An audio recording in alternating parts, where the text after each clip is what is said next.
La actualización, lo último, frente a las consecuencias del potente sismo de 8.8 grados en Kamchatka, en el este de Rusia, y el posterior tsunami. Enrique Rodríguez.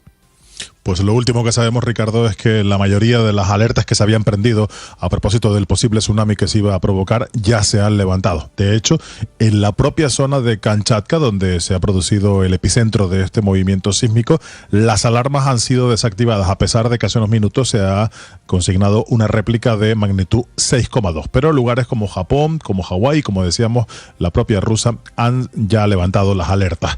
Los servicios de emergencia rusos han registrado olas de entre 3 y 4 metros de altura en las costas del sureste de esa península donde se produjo el terremoto. Es el más potente en esa región del Pacífico desde el año 1952 y el octavo de mayor magnitud registrado en todo el mundo desde que hay registros científicos comprobados.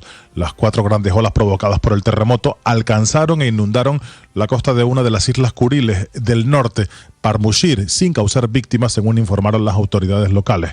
La primera de las olas avanzó 200 metros en territorio o sobre el terreno y las siguientes olas dañaron la infraestructura del puerto de Severodvinsk. En total allí han sido evacuadas 2.700 personas.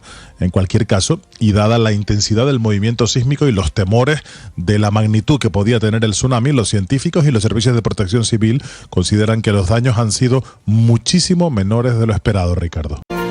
Se conocen cifras del crecimiento de la economía en Estados Unidos en el segundo trimestre del 2025, por encima de las expectativas. Buenas noticias para la economía estadounidense. Juan Camilo.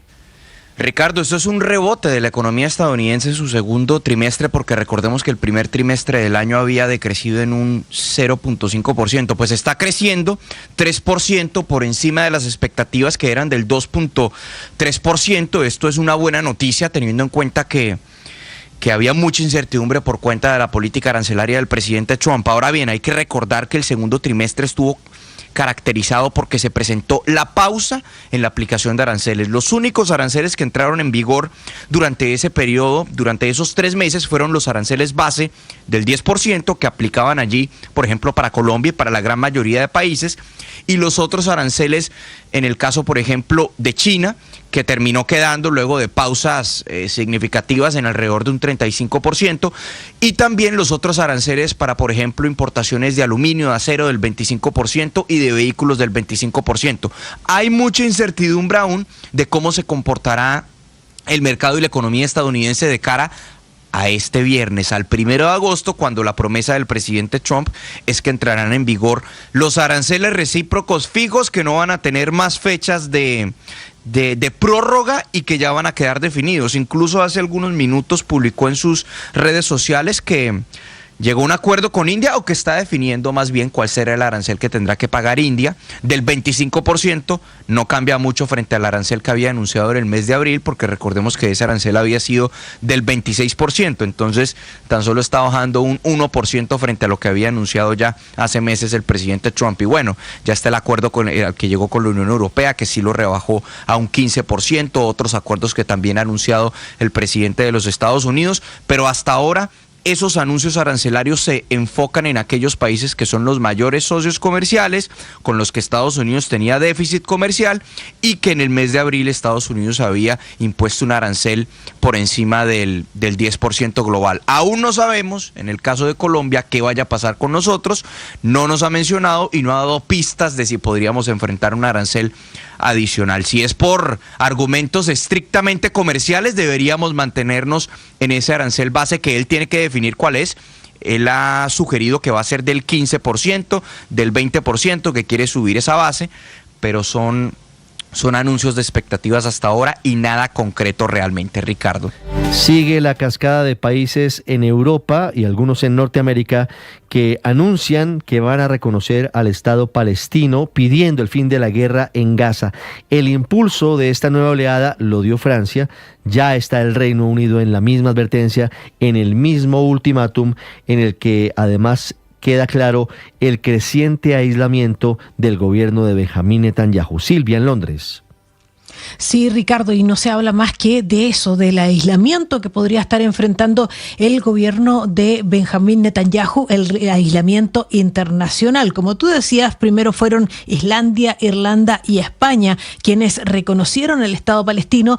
Se suman a una cantidad importante de países, son más de 140 los países que ya lo habían reconocido, pero lo importante era qué pasaba con Francia y con el Reino Unido. Francia lo anunció la semana pasada, el reconocimiento se va a hacer efectivo en septiembre próximo, pero luego ha sido el Reino Unido, y así lo anunciaba en las últimas horas el primer ministro Keir Starmer.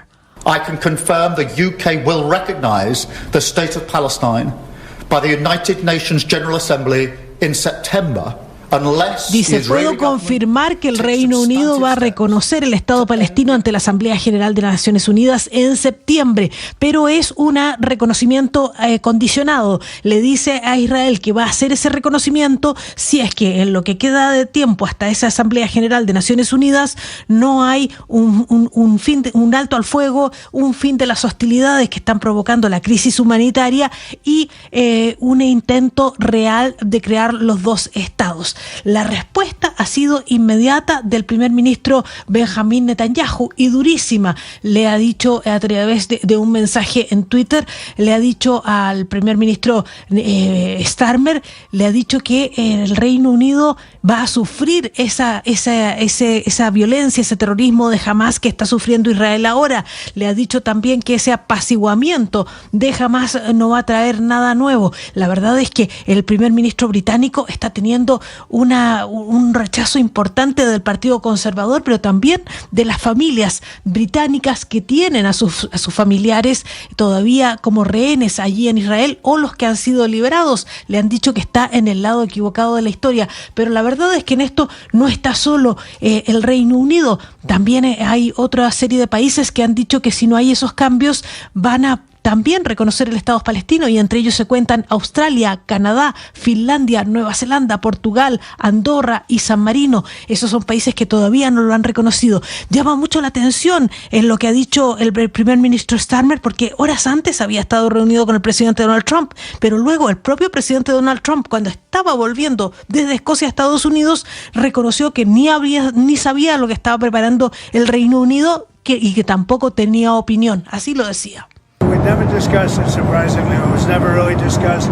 Maybe a little bit at the news conference, but he was sort of discussing it with you. We never did discuss it, and we have no view on that.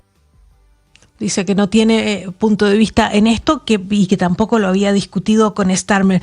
¿Por qué es tan importante la decisión que ha tomado el Reino Unido, Ricardo? Esto es hay que dar un contexto histórico, pero también hay que decir que junto con Francia son dos países del G7 que están dando este paso. Pero ¿por qué es tan importante que lo hagan Francia e Inglaterra? Y esto viene desde la Primera Guerra Mundial. Ese era todo territorio dominado por los otomanos, que se aliaron con los alemanes. Cuando ganan Francia e Inglaterra la Primera Guerra Mundial, se quedan con ese territorio, pero entre Primera y Segunda Guerra Mundial el Reino Unido le promete tanto a palestinos como israelíes crearles un país ahí, y en el 48 solo lo cumple con Israel, nunca lo hace con Palestina. Por lo tanto, este paso se está leyendo entre la gente más progresista y los palestinos y los árabes en el Reino Unido como saldando una deuda histórica.